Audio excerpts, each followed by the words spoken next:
If you want to be successful, you need to treat everything that you do like you're doing it to give God glory. Do you know why some folks don't call some people to do work for them? Because they work is sloppy. They're never on time. But you got to understand something. That people are looking at you. People are looking at your work. They're looking at you, how you do things. And this. See, you are a representation of God.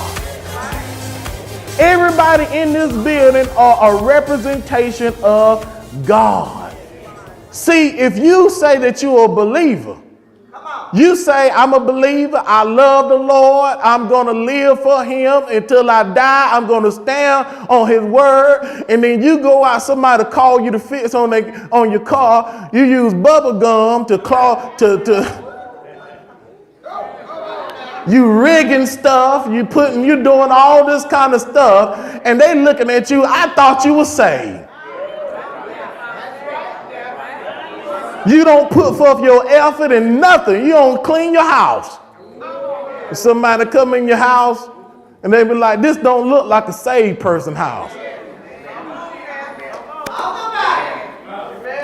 And you just talk to your spouse any old kind of way.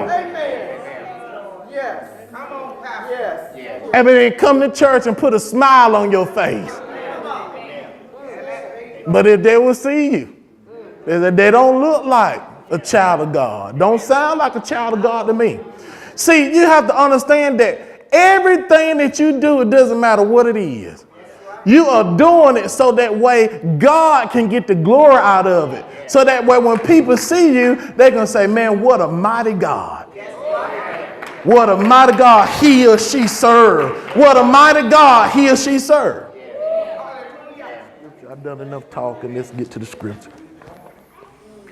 It says, whatsoever is sold in shambles, that eat, asking no question for conscience sake. For the earth is the Lord's and the fullness thereof. Now, first of all, when I looked at verse 25, the Bible tells us that we are supposed to eat anything that's sold in shambles. That means anything in the butcher shop. That means whether it's pork, turkey,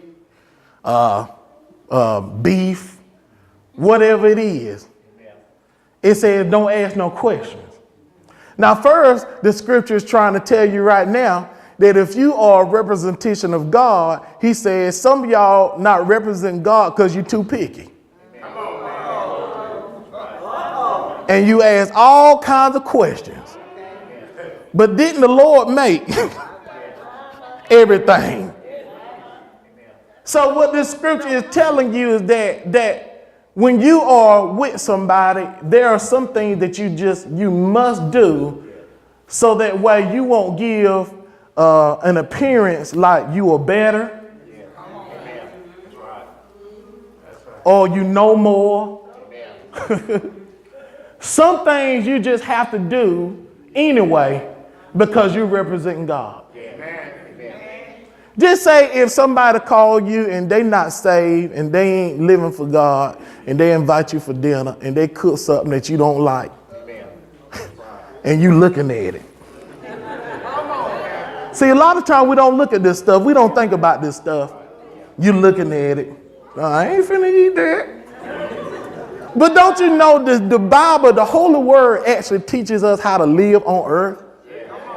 Why is it so much we trying to go so into deep waters, but then God said, but you got these little adjustments over here that you need to make. And that's why it's hard for you to talk to people or be around folks because they may perceive you as being uppity when you're not uppity. So the scripture is actually telling us how to handle ourselves around people and around different situations. He said if it's sold in the butcher shop, you might not eat lamb. But today, because that person is serving it to you, you're going to be a lamb eater. Oh, yeah, I didn't get too many claps on that. That's all right. That's all right. That's all right. That's all right. That's all right. You'll get it later. God will give you an experience with somebody, and they'll try to give you something, and they're going to go and tell somebody you act like you uppity. You won't never be able to reach them. That's probably when you're going to get the message. Through a situation that you can see.